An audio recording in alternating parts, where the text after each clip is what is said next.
Welcome to Andrew Broussard Watercolors. Here's with another watercolor experiment or tutorial. Today we're going to start things off a little bit different. Usually I super saturate the paper and I paint wet and wet using extremely wet surface. And this one, the surface is dry right now, and I was thinking let's do a partially wet and wet. So let's go around and see. Okay, so this is sporadically wet and wet. There's areas that are wet, areas that are dry. You could probably go into a little more if we wanted to, but I'd say it's about 50%. So let's paint in our normal fashion and see what happens. I am going to paint the sky lighter than usual. Earlier today I did do a light one, and I want to continue in that vein. So let's see. Now, one thing I'm wondering about is, do I want to do sweeping strokes or dabbing strokes? Sweeping strokes might cover up those white areas. You know, this must have been a white area. Here's a white area without water on it. We'll just go very gently. I'd say that this one is partially, let's say it's inspired by Matthew Clemens, who had posted a beautiful watercolor painting today that had some pure white of the paper in it, and I don't think he had wet it at all, so we'll get off of that. Okay, here we have ultramarine.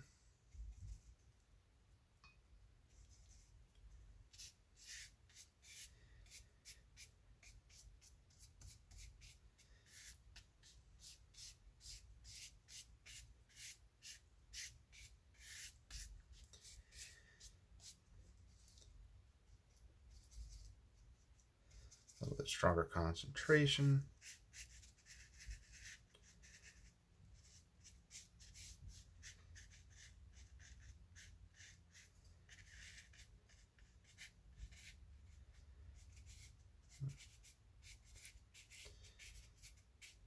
Pass it over here.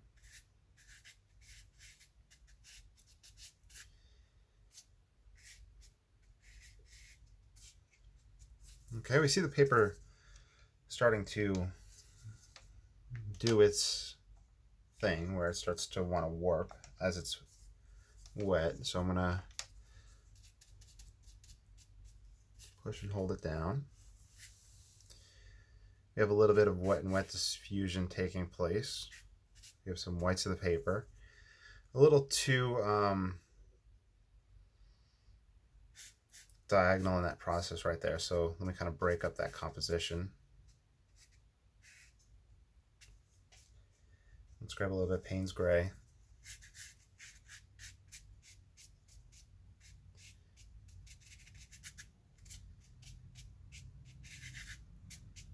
I'll do that. Okay, so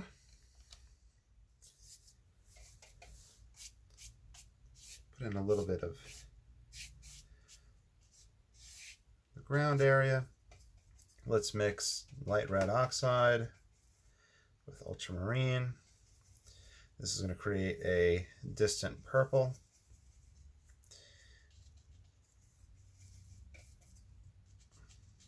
We'll use for our far distant effect.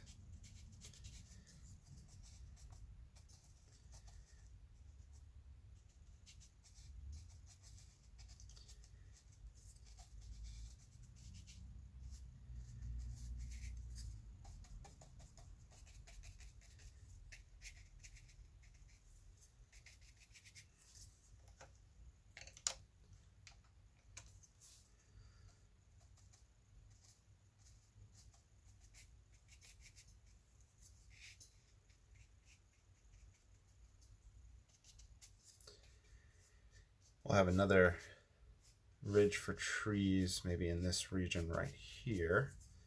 I grab some raw sienna, tone it down with ultramarine. Get more raw sienna.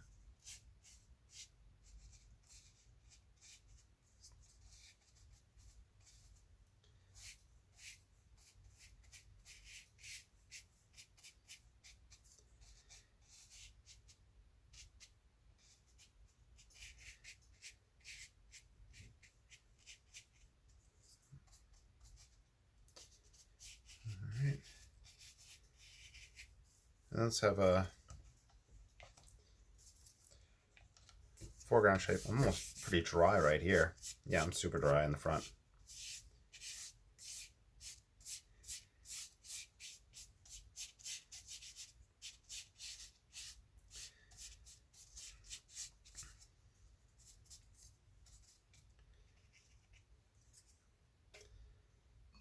Let's grab some Payne's Gray.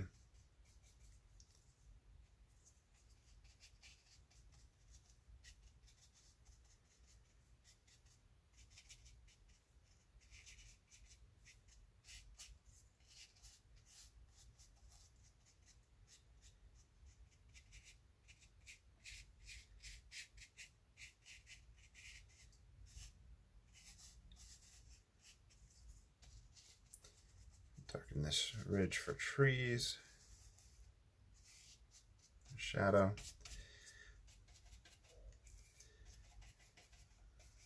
I'm taking burnt sienna and ultramarine. I'm kind of just getting a tonally close foreground with different textures taking place.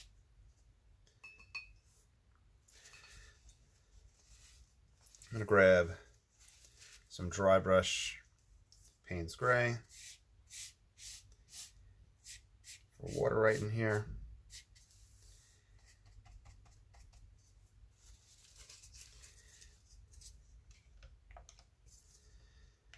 Now, areas in the sky are still wet. I'm going to want to put a tree line right in here.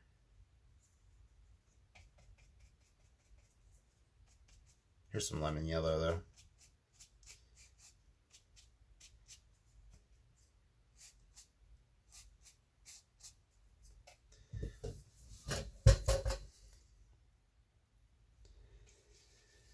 Now,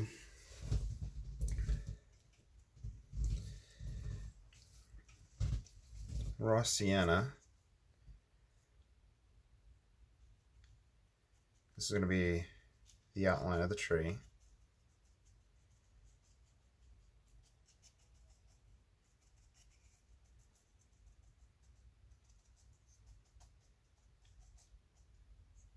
That's going to sit down in here.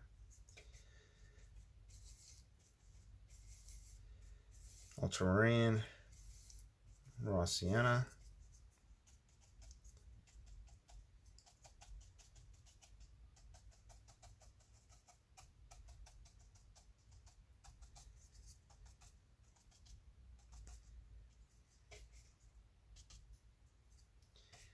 Bring some shadow down into that water.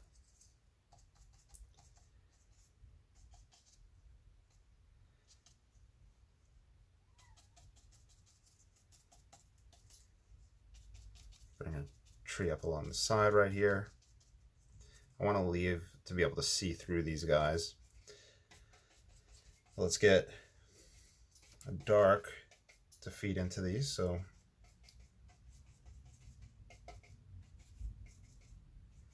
I'm just trying to mix the burnt umber, the ultramarine, seeing what I can get dark wise, just pulling a dark out.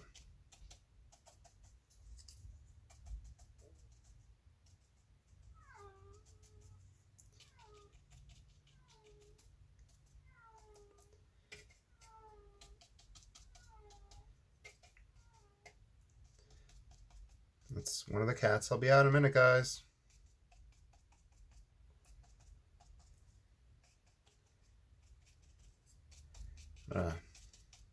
Bring this dark mass into the foreground.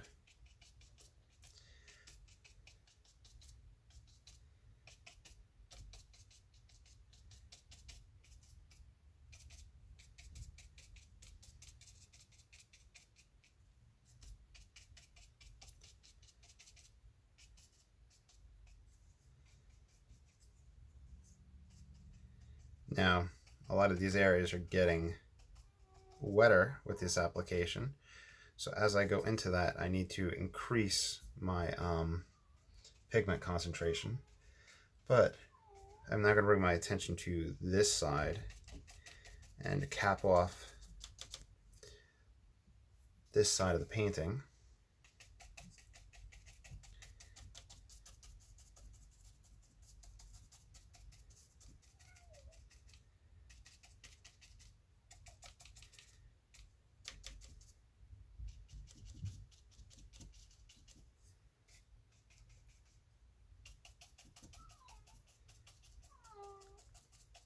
I'm just using the hake to put this in. So remember, with this one, we did almost a 50% coverage of water onto the paper originally and then started painting. And that's quite different than 100% coverage and super saturating the amount of water we had used in that area. Let's throw some alizarin in here. Let's see if we can get it to pick up.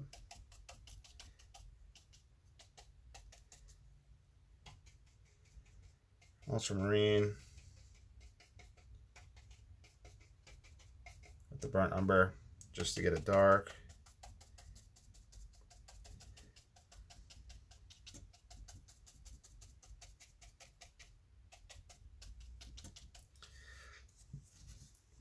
We'll switch over to the rigger.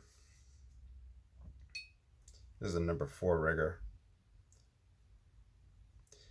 And we'll take advantage of the fact that we can go wet and wet, and that there's some areas that are dry, and that'll give us a variation with our trunks.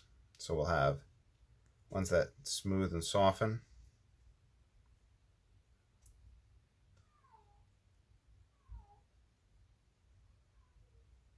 and some that'll diffuse. We can bring those reflections down.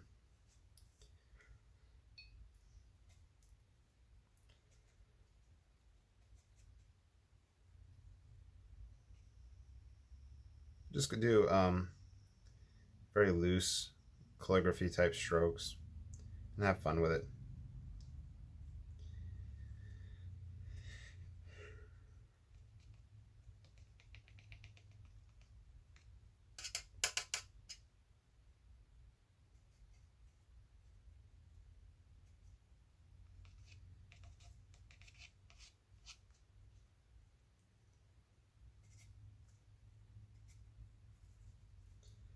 Build up that darkness down in here.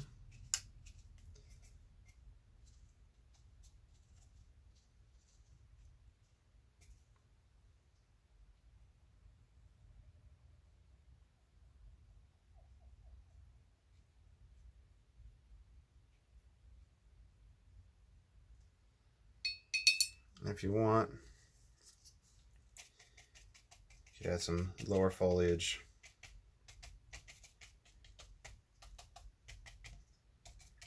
Cap off this side with just ground foliage. Let me find my number 1 rigger. There it is.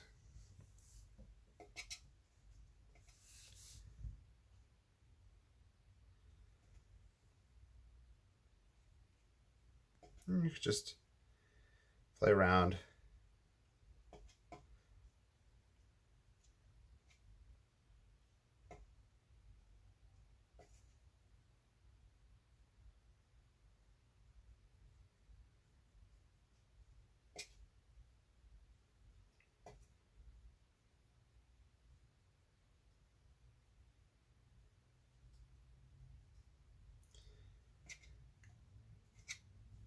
Ultramarine and burnt umber.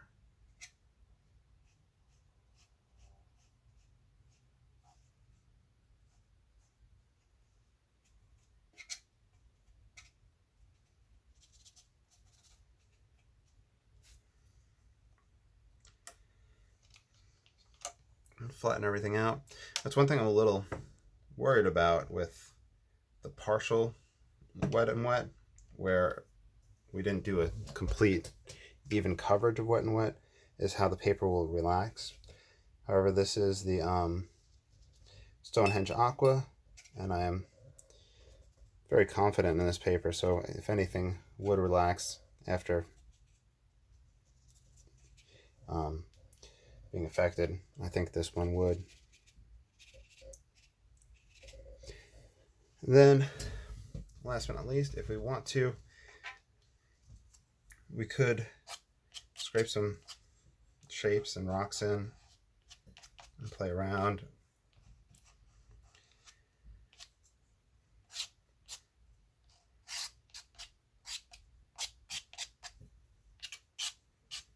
That gives it interesting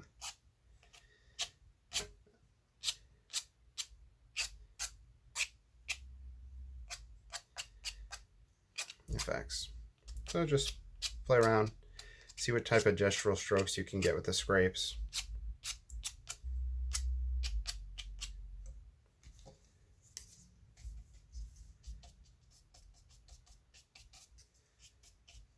Allow those guys to combine.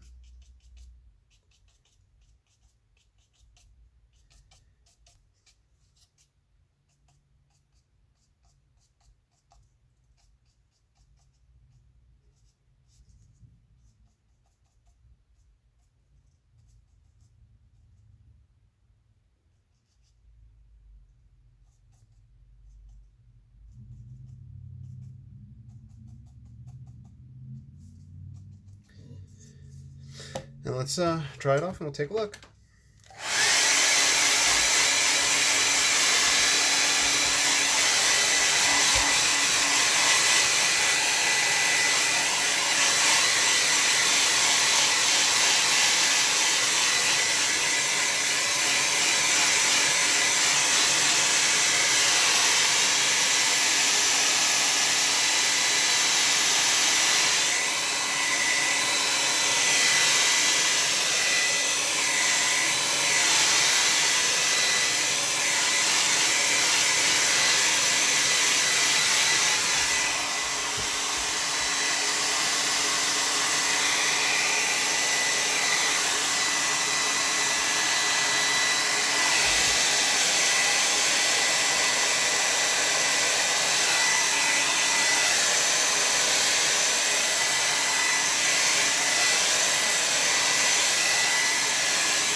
So, before we start going into detail with this, as usual, there's the Patreon link down below. So if you ever want to support this channel, please check that out.